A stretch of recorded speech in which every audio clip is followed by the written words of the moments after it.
comunicação se encontra em um só lugar, aqui no Voxcast Floripa. Eu sou a Mari Gonçalves e dou voz à vida das pessoas, dando voz à minha vida. E é um privilégio trazer um papo muito legal.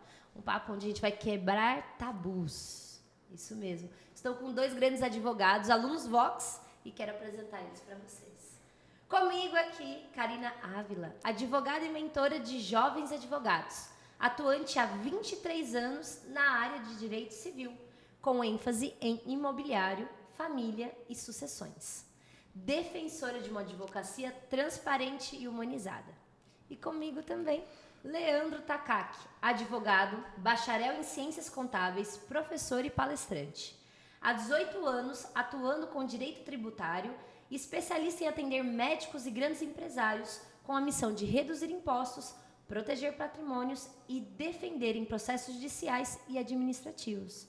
Muito bem, meus queridos, sejam muito bem-vindos. Obrigada. E é por isso que eu já quero começar assim, ó, quebrando aquele tabu de todos. Advogado só aparece na nossa vida quando tem problema? Em princípio, sim. Em princípio, sim, Mari, porque o Takaki pode me confirmar ou não. Mas, geralmente, as pessoas só procuram os advogados quando têm problemas para resolver.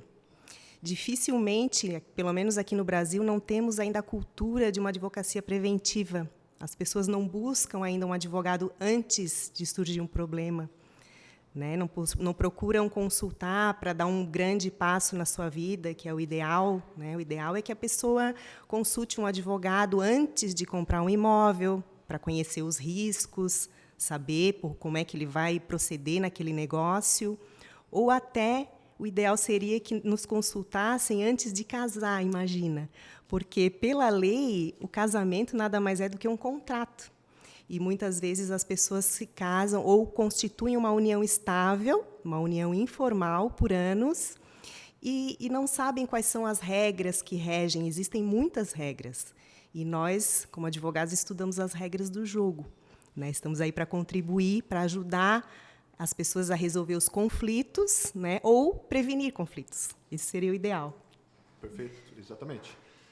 Na minha visão, na parte da área tributária e na área do direito médico, que é a área da minha área de atuação, dos 18 anos, do começo da minha área de atuação, era bem para resolver o problema mesmo. Né? O empresário chegava com a execução fiscal, auto de infração, estava com conta bloqueada e a gente tinha que resolver o problema.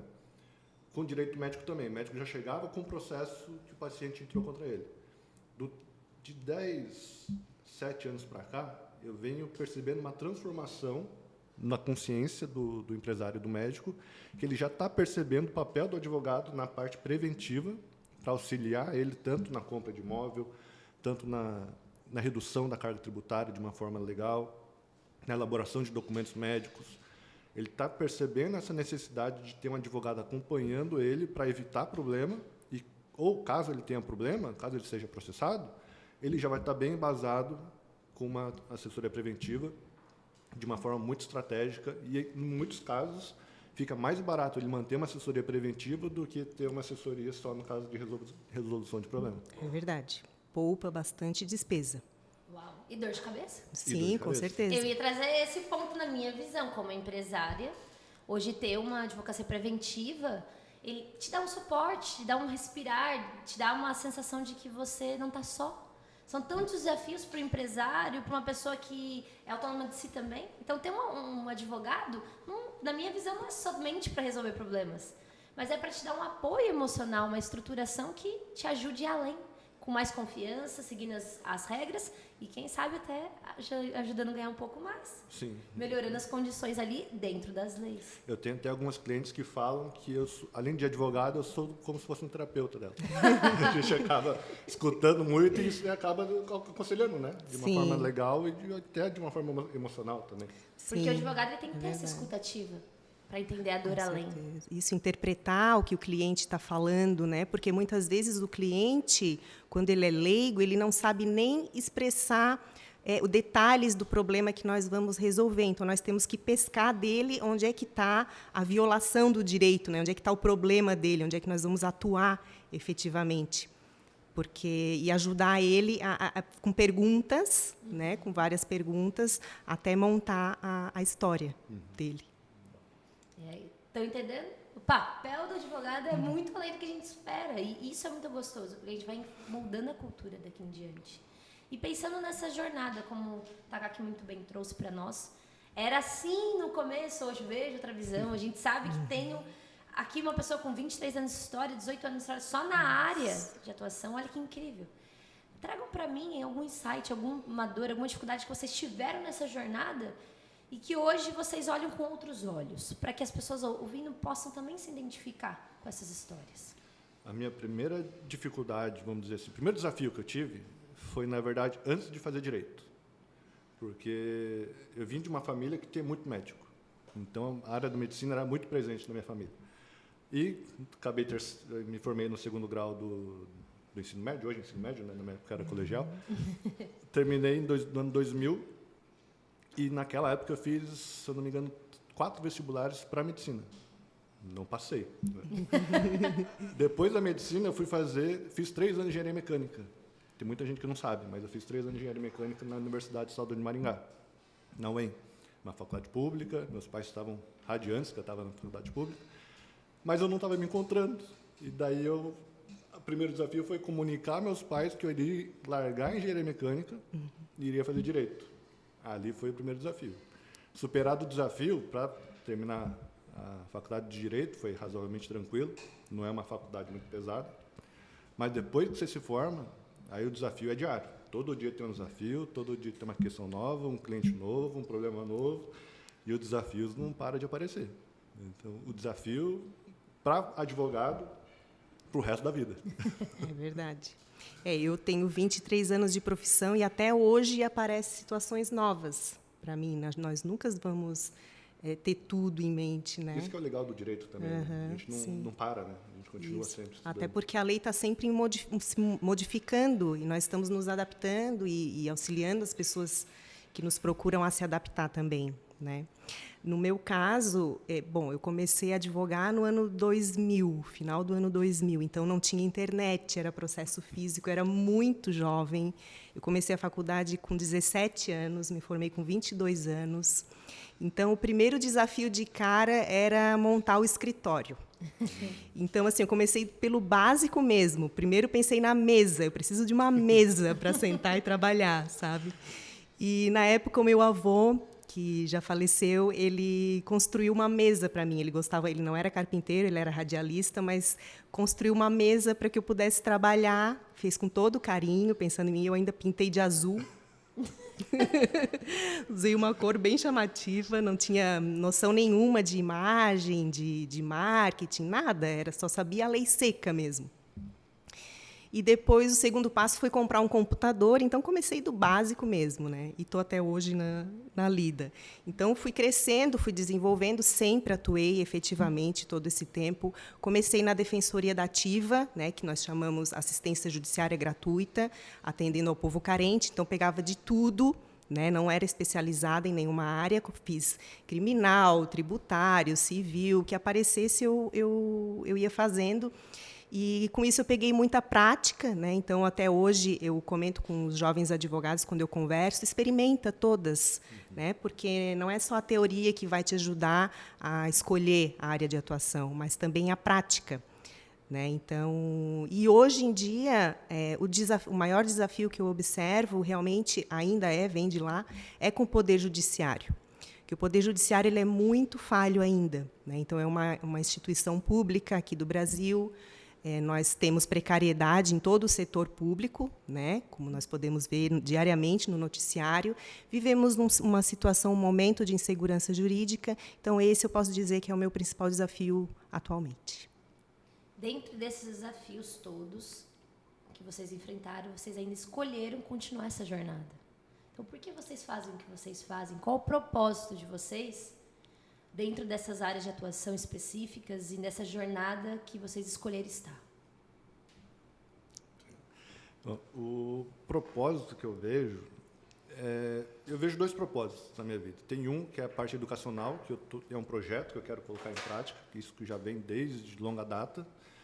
E o propósito profissional eu fui identificando ao longo do tempo, né? Eu já comecei a fazer direito pensando em trabalhar com tributário. Eu já sabia que eu queria trabalhar com tributário, mas por questão que eu tinha em mente de que tributário era a única área que tinha mais relação com números, né? Como eu gostava de números, então eu fui fazer tributário.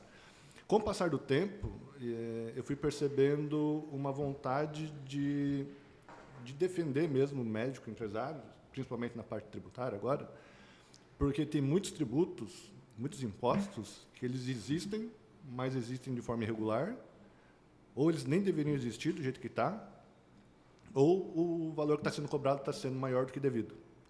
E os empresários não têm a mínima noção disso.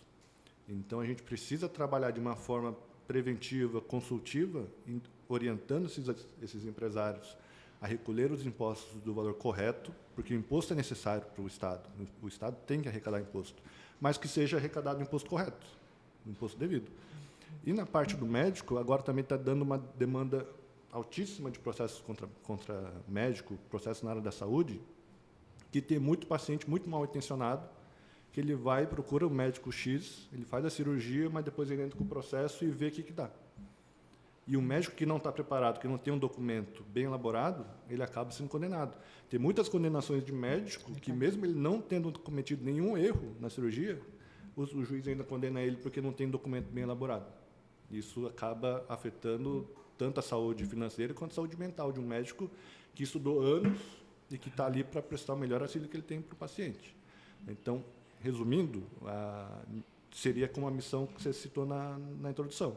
É levar a economia tributária para médico, para empresário, levar tranquilidade para que ele tenha documentos robustos e bem elaborados, proteger o patrimônio na esfera familiar e para que ele, tanto empresário quanto médico, consiga exercer a atividade dele de uma forma tranquila, sem precisar se preocupar com essa parte jurídica, com essa parte burocrática.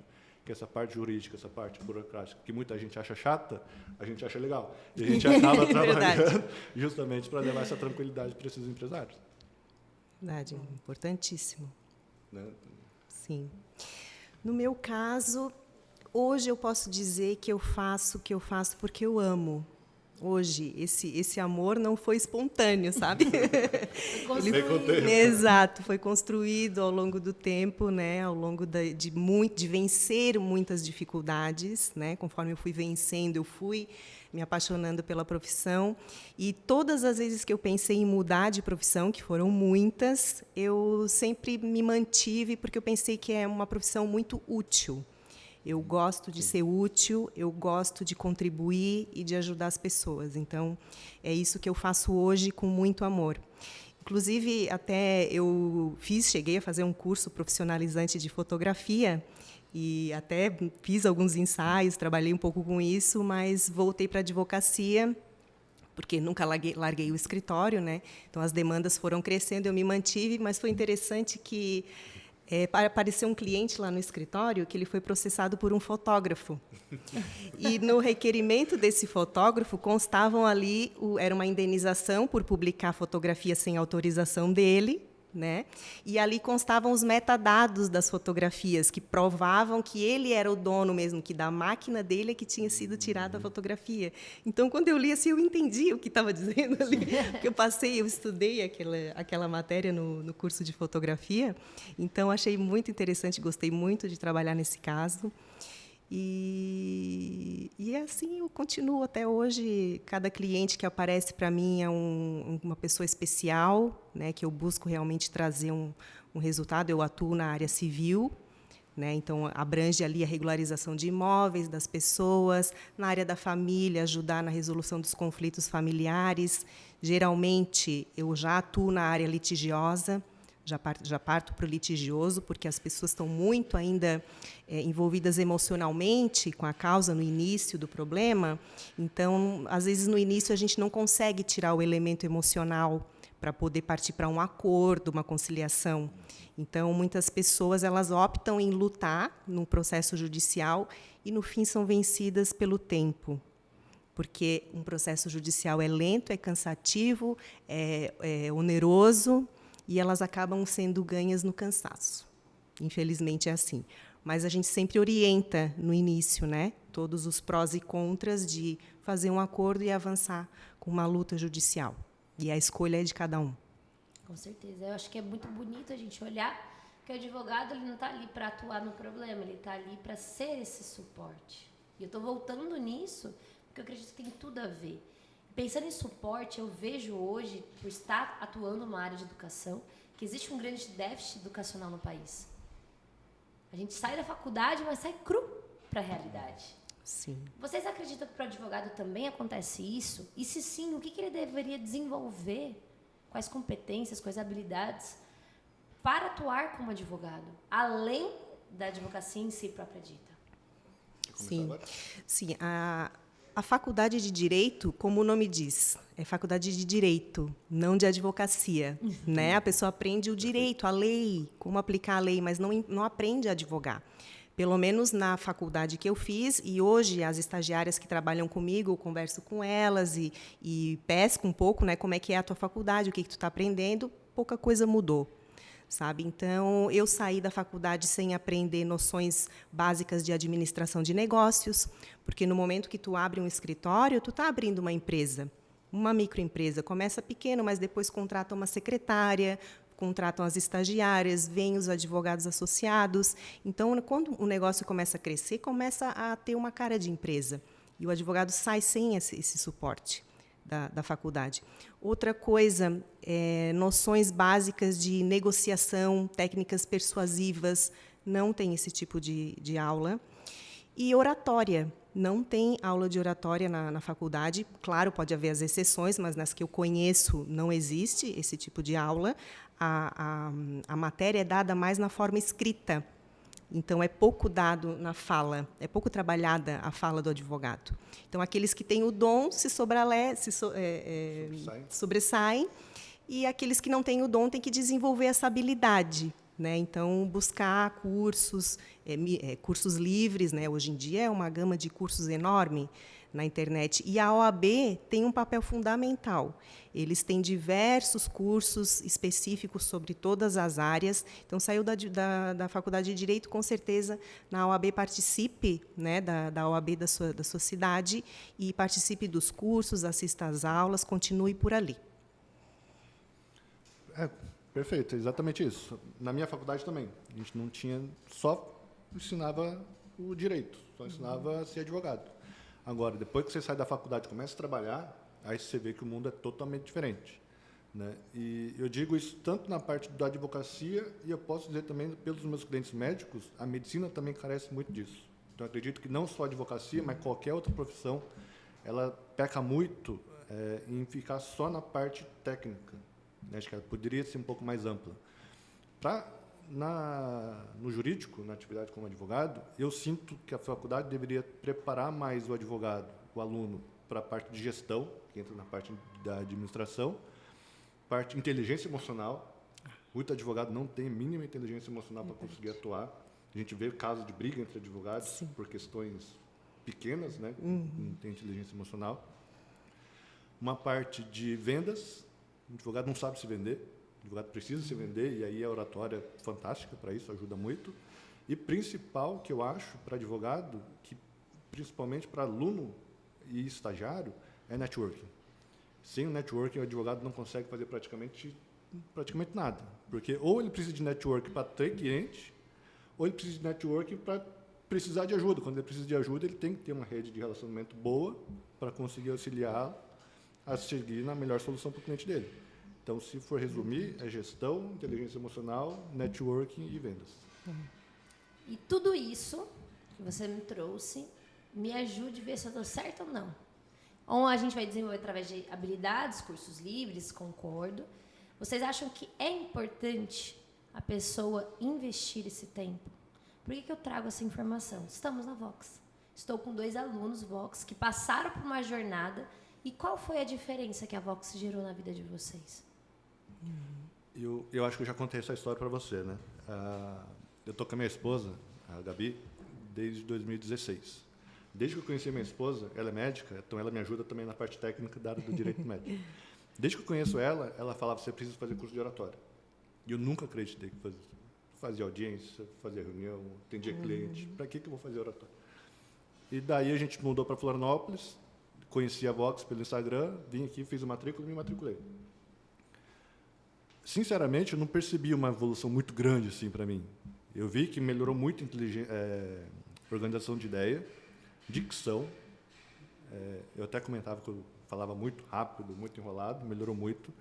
E posicionamento de palco e até uma coisa interna relacionada à autoridade. Eu consegui me ver mais como autoridade depois que fiz a Vox.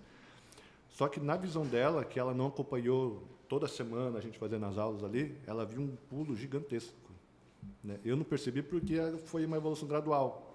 Isso que é legal da Vox, a gente vai trabalhando toda semana ali, técnica nova, metodologia nova, experiência nova, caixote, sala de aula, tudo uma coisa nova toda semana. Então eu não percebi essa evolução. Mas a oratória, o Leandro antes da oratória, o Leandro depois da oratória, totalmente diferente. Posicionamento, autoridade. Hoje eu dou palestra, tem 2 palestras esse ano para dar em São Paulo. Sou advogado da Sociedade Brasileira de Medicina, sou do Tribunal Administrativo Tributário aqui de Florianópolis. Tudo isso veio com a oratória. Saber me posicionar e saber fazer network. Que legal. Fantástico. Tô feliz em contribuir na jornada. Contribuiu muito. Comigo também. A Vox contribuiu muito, principalmente no meu pessoal mesmo, no meu autoconhecimento, né? Porque eu sempre trabalhei muito fechada dentro do escritório, escrevendo, né? Participando das audiências, mas nada como ser ouvida, né? Com propriedade, subir num palco e se expressar para diversas pessoas, né? Eu nunca tive a pretensão de ser palestrante, mas aqui trabalhei com isso, estudei como é que funciona isso. Então, para mim, ser palestrante seria o ápice e fora isso, as outras coisas seriam complementares. Então, eu estaria bem colocada assim, para me expressar melhor, né? Para me expressar melhor.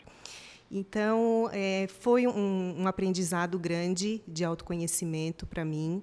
E até assim no dia a dia, no trato com os clientes, no escritório, com as técnicas que são ensinadas aqui, que são maravilhosas, é toda uma disciplina, né? A oratória é uma habilidade muito complexa, com várias técnicas e várias ferramentas que muita gente não conhece e não usa, né? Que são muito úteis. Então, tudo isso eu aprendi aqui e aplico no meu dia a dia. E, inclusive, agora dei início a um canal no YouTube também, com vídeos, pude começar a me expressar melhor nos vídeos para passar um pouco do meu conhecimento. Eu comecei com vídeos explicando sobre a área do direito imobiliário, foi que eu comecei, também no YouTube. E também atuo como mentora da Jovem Advocacia. São aulas online, encontros online com os jovens advogados, na OAB aqui de Santa Catarina. E aí eu consegui me expressar melhor, passar melhor a matéria e a minha experiência, né, para os jovens advogados. Então, em tudo isso, contribuiu muito. Uau! Entendemos que tudo é comunicação na vida. E é por isso que eu trouxe esse ponto, que foi, gente, tá aí tudo relacionado. Oratória não é só para advogados, que também tem gente que pensa. Os próprios advogados mostraram que o trato pessoal que a oratória gerou na vida deles transformaram os resultados. Então, a oratória também é para advogado, no sentido de fazer uma defesa, estar diante de uma situação que é necessária persuasão, mas é para o individual, para a pessoa que vem antes do CNPJ. Sim, exatamente. A gente tem que evoluir o pessoal para ser um bom advogado, né? A gente primeiro tem que ter uma estrutura técnica como advogado, mas também tem que ter uma estrutura de oratória, de inteligência emocional para conseguir prestar o nosso serviço da melhor maneira possível. E a oratória é um dos caminhos. E se descobrir, né? E se descobrir. Porque, como tu disse, tu não imaginava que precisava. Eu também não tinha a menor pretensão, mas fiz o curso para aprender uma nova habilidade, né? E acabei descobrindo um potencial que estava escondido. Uau! E agora eu quero que vocês compartilhem um grande aprendizado, uma experiência, algo com mensagem final para quem nos ouviu, acompanhou e, claro, aonde encontramos vocês. Uma mensagem final, um insight, né? Uma experiência que eu tive, além da parte técnica, óbvio, que a gente tem que saber como utilizar a lei da forma correta, mas a gente precisa muito evoluir a questão de networking. O network, para mim, a principal questão foi o ponto de virada da minha advocacia. O network foi onde eu consegui buscar clientes, buscar parceiros, buscar a Vox. Foi onde eu tive a virada de chave mesmo para conseguir levar mais conhecimento meu, para ajudar mais pessoas e para ter mais pessoas boas perto de mim, porque caso eu precise, e geralmente eu preciso de ajuda, sempre tem boas pessoas do meu lado. Então, se você, advogado que está iniciando agora, e está buscando uma advocacia, não advocacia de escritório, de ser funcionário, mas sim uma advocacia de carreira solo, ou fazer o próprio escritório, invista no networking. Mas o networking também não é uma coisa só sair e participar de reuniões. O networking tem uma estrutura, tem como fazer, tem toda uma técnica de fazer networking também. Então, estuda a parte técnica, mas também estuda muito a parte de networking. E como te encontramos? Eu estou no Instagram, @leandrotakaki.adv, e no YouTube, Leandro Takaki. Legal. Como mensagem final, eu quero dizer aqui, vou deixar um recado para as mulheres. Um recado para que as mulheres elas se mantenham economicamente ativas, independentemente se vão constituir família ou não. Se mantenham e se estudem, adquiram sua profissão ou seu curso, se mantenham independentes financeiramente, porque, pela lei, nós não somos dependentes dos homens, como muitas acreditam ainda. Então, nós precisamos trabalhar, estudar e se desenvolver. Esse é o recado que eu deixo para as mulheres advogadas e todas. E também... esse é o meu recado mesmo, é o recado que eu tinha hoje. Tem uma dica de livro. Tem uma dica de livro que me ajudou muito no meu caminhar, que é A Coragem de Não Agradar, que é de um japonês, que é o Ishiro Kishimi, acho que acertei o nome. E ele fala muito sobre a filosofia do Alfred Adler, que é contemporâneo do Freud e do Jung, que é menos conhecido do trio. E ele fala muito sobre o poder de contribuir com a sociedade. Então, eu junto isso, né, a necessidade de se manter economicamente ativa e o desejo de contribuir, porque realmente a contribuição com a sociedade, com as pessoas, traz qualidade de vida, traz prazer, traz felicidade. Então, busque isso. Esse é o recado que eu deixo. E como a gente te encontra? Vocês me encontram no Karina Ávila Advogada, tanto no YouTube quanto no Instagram, @Karina Ávila Advogada. E agora a gente entendeu que, para falar de advocacia, a gente fala sobre pessoas. E pessoas em ambientes harmônicos para desenvolver network e crescer cada vez mais. E é por isso que estamos nesse lugar aqui, para desenvolver e crescer. Se você gostou e quer conhecer mais esse ambiente, segue a gente nas redes sociais, @voxu.florianópolis, VOX2U. E claro, se fizer sentido, vai me acompanhar um pouquinho e conhecer a minha voz, @AVozDaMari. Meninos, muito obrigado pela presença e tenho certeza que com vocês ao meu lado, eu entendi o poder e a potência do advogado na vida de qualquer pessoa, inclusive todos os empresários. Eu recomendo. Muito obrigada. Obrigado, Obrigada, Mari.